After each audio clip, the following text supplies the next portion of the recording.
Thank y'all for coming out.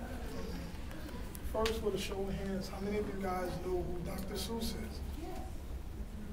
Everybody, that's good. How about you, little lady? Do you know who Dr. Seuss is? No. The pacifier. Deny it. Well, today I decided to read. How many of you are familiar with the book, The Lorax? You are. Okay, so that's good. How many of you read it before? How many of you seen the movie? Okay, so today what we're going to be doing is I'll be reading to you guys, and hopefully you'll be listening and enjoying the read. But you want to come sit by me? Huh? You want to sit here? I'm going to be reading The Lorax by Dr. Seuss. And the reason why I came here this evening to read to you guys, because the more that you read and the more that you learn, the better you'll be when you get older, when it comes to filling out job applications, pursuing a better education when you get into junior high school, college, and the workforce. So this is my contribution to you guys to help strengthen your reading and your listening skills. So without any further ado, I'm going to start reading. Oh, first let me tell you about this hat here. This is actually my magical reading hat. So if I take this off, I really can't read too good. But with it on, my confidence is up, my reading is good, and I can entertain you guys while you enjoy the read. So you guys are actually the first set of young people that have come out to hear me read. I'll be reading every other Tuesday, and hopefully the crowd gets bigger. Yes. So by the time that I finish reading, I'll actually have special surprises for everyone who came out to the reading. So you have to find out what it is in the last week that I come out. So you have to come every week if you want to find out. So we're going to start today, The Lorax by Dr. Seuss. You guys ready? Mm-hmm. Okay.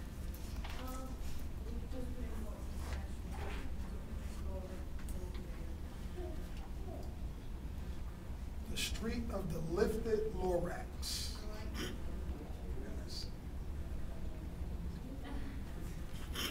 It says, at the far end of town, where the grickle grass grows and the wind smells slow and sour when it blows, and no birds ever sing excepting old crows. It is the street of the lifted Lorax. And deep in the grickle grass, some people say, if you look deep enough, you can still see today where the Lorax once stood just as long as he could before somebody lifted the Lorax away. You guys see it?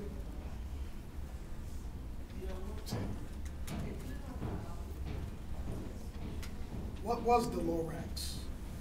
And why was it there? And why was it lifted and taken somewhere?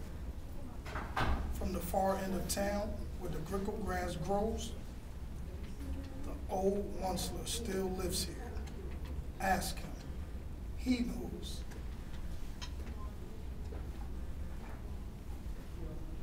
You won't see the Onceler. Don't knock at his door. He stays in his lurkum on top of his stool. He lurks in his lurkum, cold under the roof, where he makes his own clothes out of muffled moof. And on special dank midnights in August, he peeks out of the shutters, and sometimes he speaks and tells how the Lorax was lifted away. He'll tell you, perhaps, if you're willing to pay. And this is the Onceler's house. You see?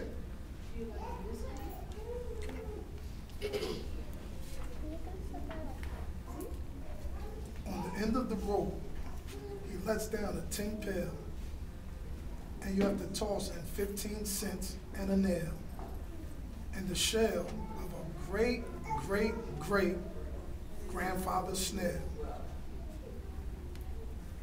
See him paying? Because he wants to know why was the Lorax lifted. So he's gonna pay. Would you guys have paid? Would you have paid? You don't know? Okay. Maybe you'll know before the story ends. Then he pulls up the pail, makes a most careful count to see if you paid him the proper amount. You want to make sure you don't beat him for his money. See? You see? You still not speaking to me over there? You guys see? Then he hides what you paid him away in his snug, his secret strange hole in his grubbleless glove. Then he grunts. I will call you by whisper on my phone, for the secrets I tell are for your ears alone.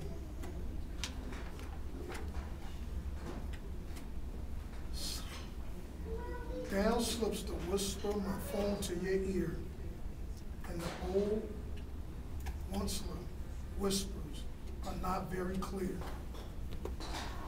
since they have come down through a snuggler holes, and he sounds as if he had smallish beads up his nose. Man, I'll tell you, he says, with his teeth sounding gray, how the Lorax got lifted and taken away. It all started way back, such a long, long time back. This is him, for his ear only.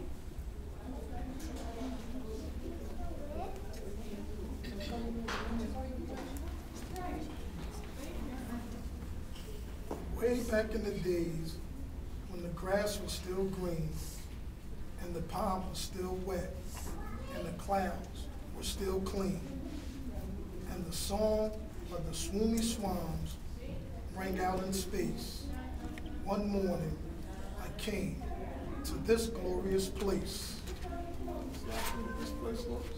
It's pretty, right? Colorful. You seen it?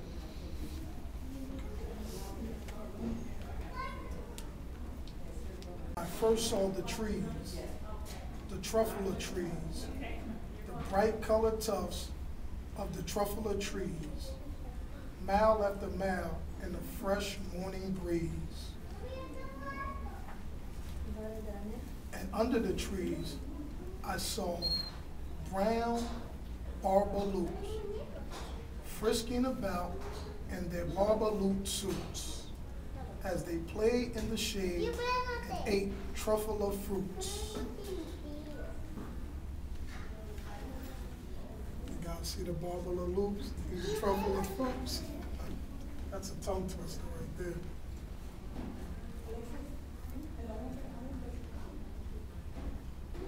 From the rippleless pond came the comfortable sound of the humming fish humming while splashing around. But those trees, those truffle trees, all my life I'd been searching for trees such as these. The touch of their tufts was much softer than silk, and they had the sweet smell of fresh butterfly milk. I felt a great leaping of joy in my heart. I knew just what I'd do. I unloaded my cart. You see a little lady over there? You see? You guys see?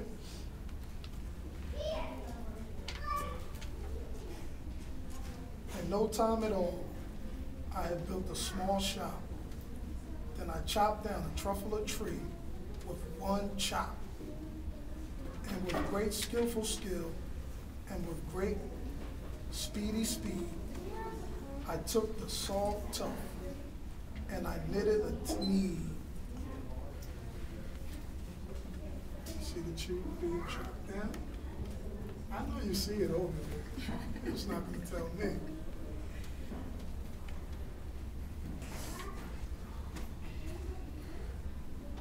The instant I finished, I heard a gazump.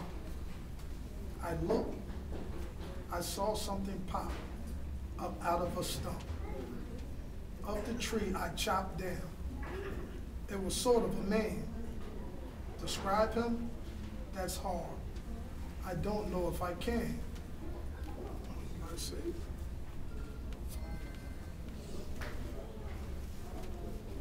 See him coming out of that stump?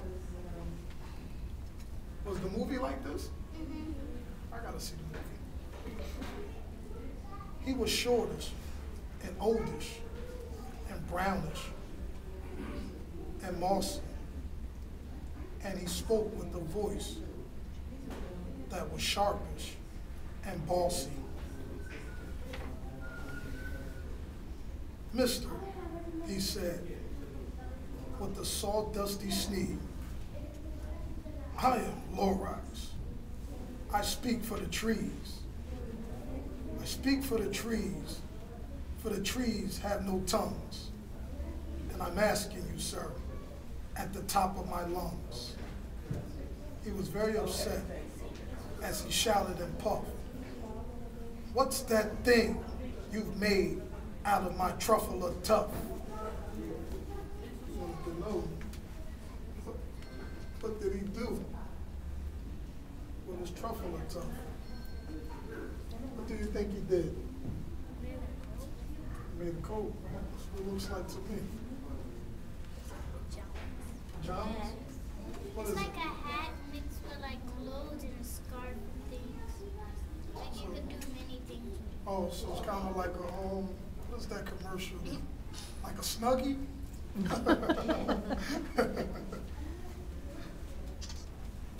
Look, Lorax, I said, there's no cause for alarm. I chopped just one tree. I'm doing no harm. I'm being quite useful. This thing is a tneed. A tneed's a fine something that all people need. It's a shirt, it's a sock, it's a glove, it's a hat. But it has other uses, yes, far beyond that. You can use it for carpets, for pillows, for sheets, or curtains, or cover for bicycle sheets. The Lorax said, sir, you are crazy with greed. There is no one on earth who will buy that fool to me. And he started plucking the tweed. Would you guys wear a tweed? No. I don't think I would wear a tweed. Would you wear a tweed? You say no to everything. You don't count. But the very next minute, I proved he was wrong. For just at that minute, a chap came along. And he thought that the tweed I had knitted was great. He happily bought it for $3.98. I laughed at the Lorax. You poor stupid guy. You never can tell what some people will buy. You see the guy running off with the tweed?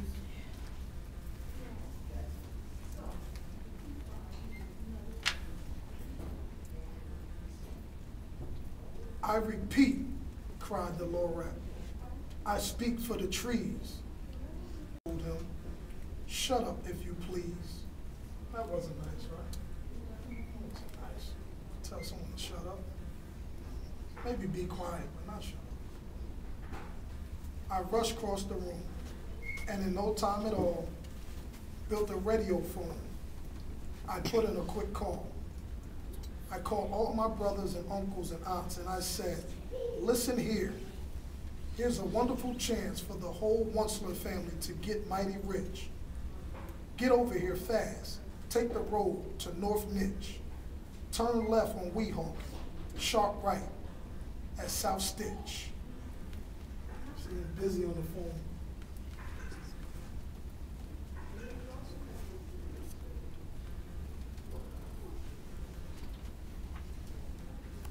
And in no time at all, in the factory I built, the whole Onceler family was working full tilt. We were all knitting knees, just as busy bees, to the sound of the chopping of truffle trees. See, chopping down all the trees, making all these knees. They think they're about to get rich. I don't know, I think the Lorax has a surprise for them. What do you guys think? You've seen the movie, you know. You don't make them work. Okay, all right. Then, oh baby, oh, how my business did grow. Now, chopping one tree at a time was too slow. So I quickly invented my super axe hacker, which whacked all 4 truffle trees at one smacker. Now see? You see it? Yeah. Okay, okay. You see it? Okay. Now see?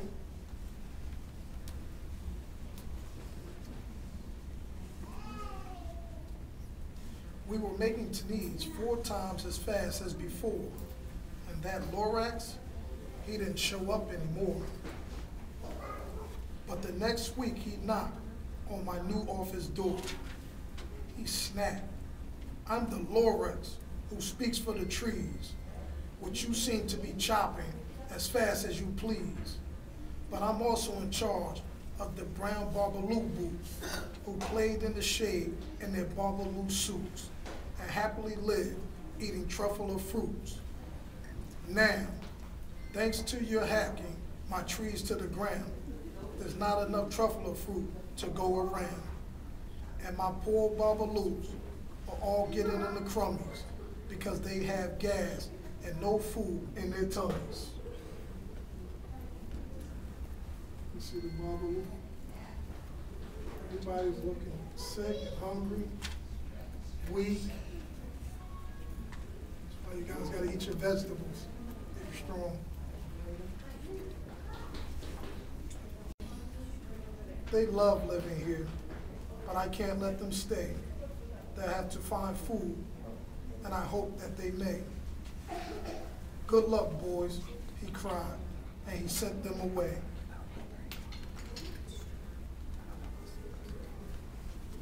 Little lady, is she over there? Okay.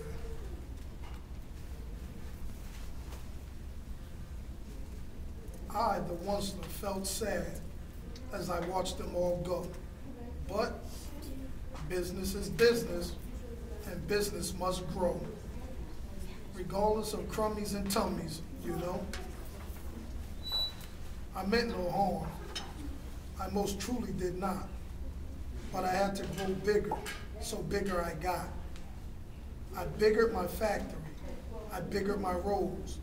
I biggered my wagons. I biggered the loads. Of the needs I shipped out, I was shipping them forth to the south, to the east, to the west, to the north. I went right on biggering, selling more needs, and I biggered my money, which everyone needs. You think that's fair? No. People go hungry while you make all the money and don't give back. That's not fair, right? No. That's not fair. Because they're trying to find a place that Yeah, but he could have bought them food. He took all the money. He took all the food. That's not right. Then again, that's the wrong. that's the wrong thing, absolutely. Then again, he came back. I was fixing some pipes. on that old nuisance Lorax came back with more gripes. I am the Lorax. He coughed and whiffed. He sneezed and he snuffled. He snarled, he sniffed. Onceler, he cried with the crufflest crow. Onceler, you're making such a smogglous smoke. My poor swoomy swans, why, they can't sing a note. No one can sing who has smog in his throat. You see the swoomy swans? You can't even sing a note anymore because all of the smoke, all of the pollution. That's mean, right? And so, said the Lorax, please pardon my call. They cannot live here, so I'm sending them off. And now, not only are the Barbaloo gone, but now the swooning swans are gone. And now the little lady is gone. Everybody's gone. Where will they go? I don't hopefully know. They may have to fly for a month or a year to escape from the smog you smogged up around here. What's more, snapped the Lorax. His dander was up. Let me say a few words about Gluppity Glup. Your machinery chugs on day and night without stop, making Gluppity Glup, also Schluppity Schlup. And what do you do with leftover goo? I'll show you. You dirty old onceler man, you. And the Lorax is showing him what he's doing to the air, to the community, to the people that were living there. You're glumping the pond with the humming fish hum. No more can they hum, for their gears are all gummed. So I'm sending them off. Oh, their future is dreary. They'll walk on their fins and get woefully weary in search of some water that isn't so smeary. And now, not only are the Barbaloo and the swooning swans, but now the humming fish have to leave where they've been living all their lives. How would you feel if you get put out of where you've been living and growing up and had nowhere to go? You'll be sad, right? You'll be mad, right? Sad, mad. How about you? Okay, at least you're agreeing with me. And then I got mad. I got terribly mad. I yelled at the Lorax. Now listen here, Dad. All you do is yap, yap, and say bad, bad, bad, bad. Well, I have my rights, sir, and I'm telling you, I intend to go on doing just what I do.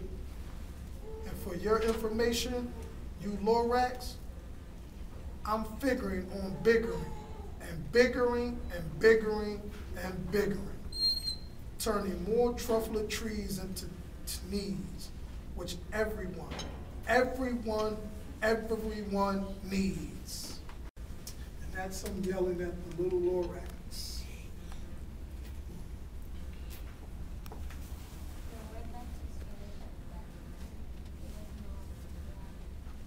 That was not polite. Not great. He's being a bully. There's no fun in being a bully. A bully is someone that's been bullied. You know that, right? You like talking about being this way. Yes. I got the island on the river for this story. How old are you? So you're a smart son. And at that very moment, we heard a loud whack. From outside in the fields came a sickening smack of an axe on a tree. Then we heard the tree fall, the very last truffler tree of them all. He chopped down all of those trees. He chopped just one last tree. Last tree. Probably made a whole lot of money. But you know what? While he was doing that, a whole lot of people starved. And a whole lot of people became homeless. All because of something that he did. You need all the trees, and they all went back. So let's see what happens. No more trees, no more needs, no more work to be done. So, in no time, my uncles and aunts and everyone all waved me goodbye. They jumped into my cars and drove away under the smoke-smuggered stars. Now all that was left beneath the bad-smelling sky was my big empty factory and the Lorax and I. It's leaving.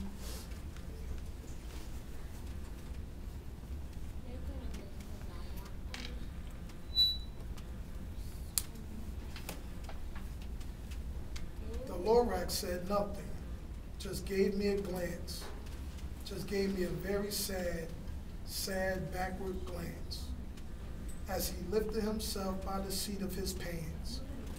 And I'll never forget the grim look on his face when he heisted himself and took leave of this place through a hole in the small without leaving a trace.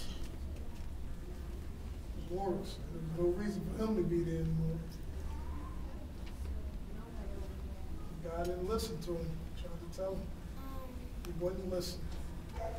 When they chop all the trees, the job is done, and they were done, and they waved goodbye. That's what happened. I hope you didn't tell any of the stories. I don't even know the story. I hope you didn't spoil it for me.